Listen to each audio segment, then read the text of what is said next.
Alrighty, guys. So this is my late review of John Wick Chapter 4. And before I give my thoughts on this movie, what do I think of the other John Wick movies? I saw them only in 2020 during the pandemic. In 2020 we watched a lot of movies. We did several movie nights, and we watched, and one of them was John Wick, the trilogy. At the time was a trilogy, but now it's a quadrilogy. And but then we're gonna get a fifth one called Ballerina, which stars Anna de Armas. In this movie, he first goes to Japan and teams up with the actor who plays Scorpion and his daughter. But the Scorpion actor gets killed by Donnie Yen, who he later teams up with, and they're frenemies. Like, they start off as enemies trying to kill each other, but then they decide to team up and kill the other assassins. They kill the villains. The main villain is actually kind of a little intriguing, who is played by the actor who plays Pennywise and was also in the Deadpool movie, the one that throws up.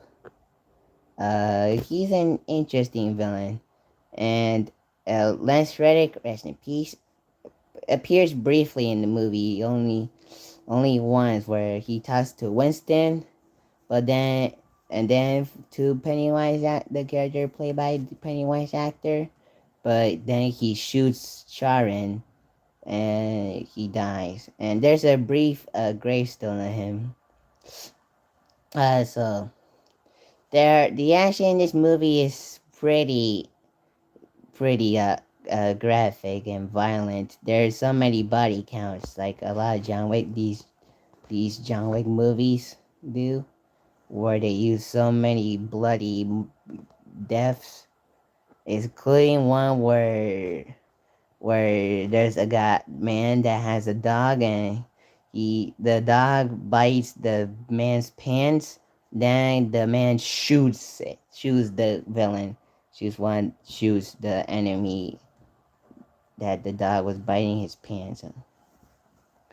There's one other things that I like about it is one thing that the funny moment. There's one thing, two, three more things that I think is needed to say. Like, the first thing is kind of hilarious. The second thing is shocking, and the third one is also shocking.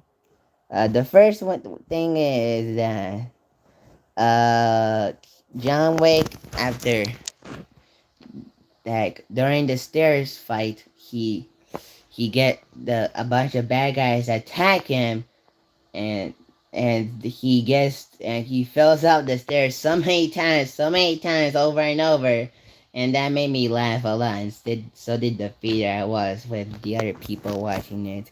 That was kind of funny. The other thing I noticed that is shocking is that Keanu Reeves is missing a finger. I don't know if it's actually real or that's just for the movie. I don't know. I probably have to look it up.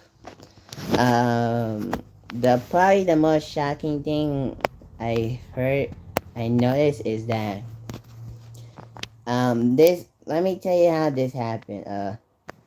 John Wick, before the Pennywise, the character played by I can't pronounce the actor's last name, but he plays the villain before he gets shot by John Wick. Both him and Winston and the other white beard person ordered Donnie Yen and John Wick to shoot each other, and they did 3 times, and they get hurt. And John Wick is kind of dying, and then after shooting Bill, he sits for a little bit, sees a memory of his wife, but then unfortunately he dies. And then there's a memorial that Lawrence Fishburne and Winston sees his gravestone with Helen Wick and John Wick. And yeah, it's pretty shocking to know that John Wick, it gets killed out. So I guess no John Wick 5. Anna de Armas and the Wired on completed review. Chris Anna said they will take place at between John Wick 3 and 4, so I guess it will be like John Wick will be in it before he dies. So that's interesting. It's interesting that Keanu Reeves has 4 John Wick movies and 4 Matrix movies, not counting Ballerina. Uh, but yeah, that's interesting that he dies in this movie. And so rest in peace, John Wick, and rest in peace, Lance Reddick. Uh, yeah, I think that I think all the actors did a good job in this movie. Mainly Keanu Reeves, who stole the show. And I think Donnie Yen stole the show for me. He was really entertaining, especially when he playing a blind assassin.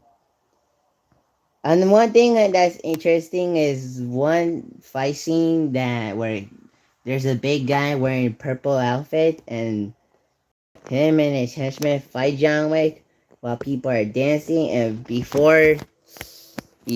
and for the most of the fight, everyone were like no one that was dancing like right, they were not running away, but then later they ran away. That was funny, and I told my mom about it. I love how no one is running away. Yeah, that was funny that and weird at the same time that no one was running away. Yeah, but yeah, then the big guy gets killed out by getting fall down, and his head gets crushed by the stairs.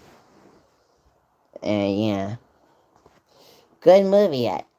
Good time. I watched so many movies this week. First on Monday, I watched the Batman, the Dune that came to Gotham, which I have on DVD. As you'll notice on my Target video, I have it here.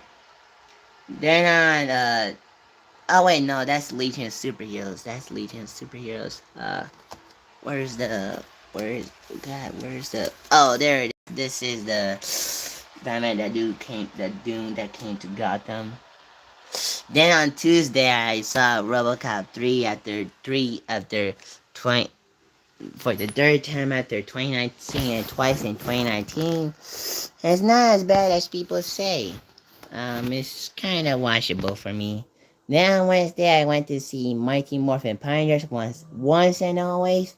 I had a good time. It was a fun Power Rangers movie, but mostly a sad one because it's a tribute to Tui Trang. And then on Thursday, I went to see The Greatest Showman on Disney Plus, and I think it's become my favorite movie. Yesterday, not and then on Friday, I saw Ghosted, which also stars Anna de Armas, who will be in Ballerina. And it was a funny movie, even though it's supposed to be a romantic spy movie. But I laughed a lot, and I had a good time with it. Then on yesterday, I saw Shazam! Fury of the Gods on Amazon Prime, and I had a good time in that too. It was a good DC movie, so yeah, I saw this one. So bye.